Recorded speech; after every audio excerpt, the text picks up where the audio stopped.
खबर शामिल करते हैं चिरौट से। हमारे ब्यूरो चीफ मुख्तार अहमद अंसारी की रिपोर्ट के मुताबिक ज़िला इंतज़ामिया महकमा ज़राअत के ज़ेर एहतमाम MC हॉल में ज़्यादा गंदम उगाव और स्मोक कंट्रोल आगाही मुहिम के तहत नंबरदार कन्वेंशन का इनेकाद किया गया। डिप्टी कमिश्नर चिरौट सफीला गोंदल ने बतौर मेहमान खुसूसी शिरकत की।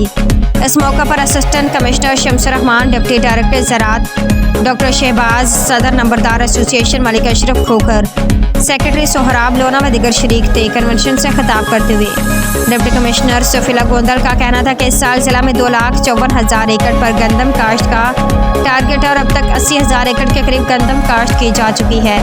काश्तकार ज़्यादा से ज़्यादा गंदम उगाकर मुल्क की मैशत में हिस्सेदार बने। आखिर में डिप्टी कमिश्नर सफीला गोंदल का कहना था कि स्मोक कंट्रोल के हवाले से काश्तकारों को उनकी जिम्मेदारी अदा करनी होगी। किसान फसलों की बाकियात को आग न लगाएं और दूसरों को भी आगाही दें।